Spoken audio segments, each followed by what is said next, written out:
Para cuando en la Edad Media todas las divinidades se sincretizaron en una sola, lo uno dejó de ir a lo múltiple porque lo múltiple volvió a ser uno. Con las conquistas y colonizaciones todos los dioses del planeta se volvieron uno solo sin importar su procedencia. Así como tuvimos a los dioses celestes que vinieron de los meteoritos, ya más cercanos a nuestro tiempo, se necesitaron deidades a quienes echarle la culpa de los males que seguían acrecentándose aún cada vez más en la Tierra. Para explicar esto, las religiones monoteístas se inventaron una última categoría de dioses para nuestra mitología cotidiana. Ellos son los dioses paganos, y ahora vamos a explicar quiénes son.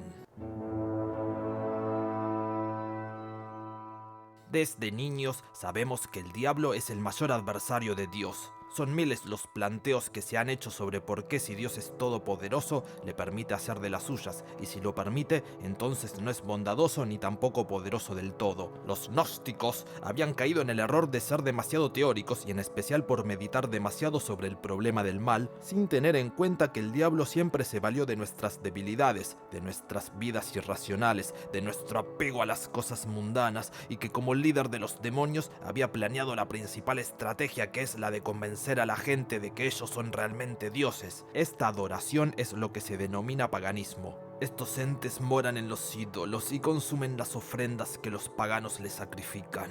Esto les daría un poder ficticio, una falsa fe que les permite adueñarse de nuestros pensamientos. Pero estos demonios, al ser dioses paganos, no eran meros engañadores, sino demonios reales, hábiles, servidores del diablo dedicados a obstaculizar la obra de Cristo en la tierra. Esto explica su comportamiento cruel y adúltero. Este punto de vista, ampliamente sostenido por la Iglesia, explica el obstinado rechazo de los cristianos a ofrecimientos de sacrificios. El sacrificio a un ídolo no era una simple flaqueza, sino un acto de adoración al diablo, una blasfemia en contra de Cristo, un acto digno de la condenación. La serpiente interviene en los ritos y se convierte en el emblema de los dioses paganos. Pero yendo al origen cronológico de la cuestión, para las religiones monoteístas en nuestro principio como humanidad, los ángeles caídos o gigantes nos enseñaron magia, metalurgia y otras artes a las mujeres para despertar la curiosidad de los hombres. La sociedad humana era un campo de batalla entre ángeles y demonios. Después que la especie humana se haya dividido en la Torre de Babel, Dios puso a cargo de cada pueblo a dos poderosos ángeles. Cada nación, provincia y región estaba controlada por ellos, uno bueno y el otro malo. Los ángeles malos de las naciones son responsables de las persecuciones y guerras justas.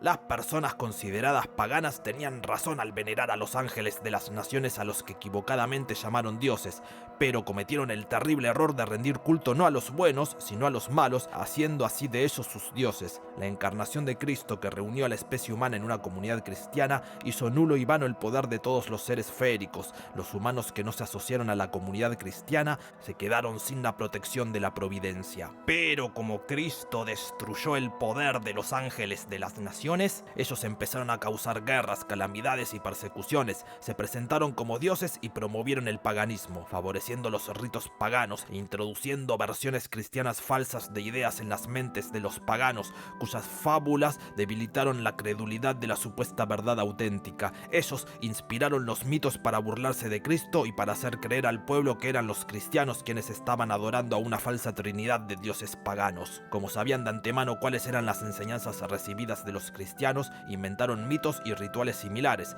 como la historia de que Perseo había nacido de una virgen, o el empleo de bautismo por parte de los mitraístas, el doble nacimiento de Osiris, o el hecho de que Dionisio convierta el agua en vino tal como lo hacía Cristo. Sin embargo, jamás hubo ningún dios que haya muerto en la cruz por su pueblo. Atis podría ser algo parecido porque feneció clavado en la madera de un árbol, pero para la Iglesia, en ningún dios pagano jamás se replicó el mito de la cruz, porque la pasión de Cristo les fue ocultada por la providencia divina, aunque si mezclamos a Atis con el hecho de que Odín estuvo colgado del árbol durante 9 días, podríamos más o menos tener algo parecido. Estos falsos dioses se valieron de muchos otros medios para vencer nuestro amor por el Hijo de Dios, provocando sueños y visiones para confundirnos y dominarnos. Estos crueles seres nos hicieron confundir las malas leyes con las buenas, y así generaron miles de guerras innecesarias en la historia de la humanidad. Nos mostraron cómo usar la brujería y otras artes vanas para atrapar las almas de los moribundos. cosa que antes de la era de Cristo podían hacer fácilmente, pero ahora tienen que luchar contra su poder.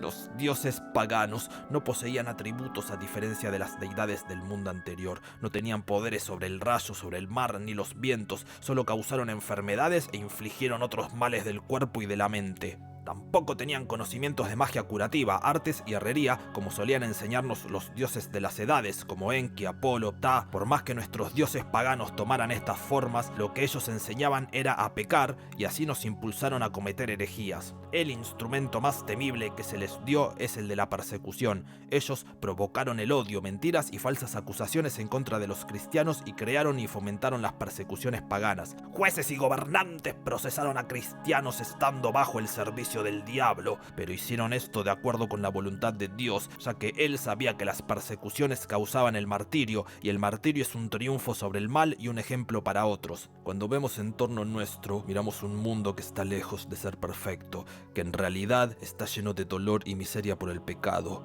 Notamos que el pecado deforma el mundo. Todo lo que hay malo en el mundo es resultado no de la acción de Dios, sino de la acción del pecado. Y el pecado no es obra de un creador de maldad o demiurgo, como decían los gnósticos.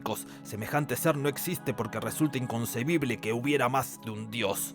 Dos dioses desiguales, todopoderosos, pueden existir, pero ambos no podrían ser todopoderosos. Por ende, no pueden existir, ya que ambos jamás podrían ser todopoderosos. Bueno, después de este trabalengua donde hasta yo me perdí, les quería contar que la maldad del pecado es la obra de los dioses paganos, que resultaron ser ciudadanos de un antiguo eón donde predominaba el mal. Siguiendo esta suposición, ellos no son demonios al servicio del diablo, porque además, con la pasión de Cristo, fueron debilitados tanto ellos como Satanás, siendo colocados dentro de nuestro humano poder, así que ahora simplemente podemos rechazarlos por la fe. Pero tampoco son ángeles rebeldes, ni gigantes, ni serafines destituidos. Los dioses paganos son el remanente de una época predecesora a la nuestra, un ciclo conocido por los hindúes como el Tetra Yuga, que culminó con Adán comiendo de la manzana del conocimiento ofrecida por la serpiente, que representa el poder de los antiguos, que recibieron sobre nosotros como resultado de este pecado original. Ellos no habitan dentro de nuestros pensamientos. Como vestigios del pasado,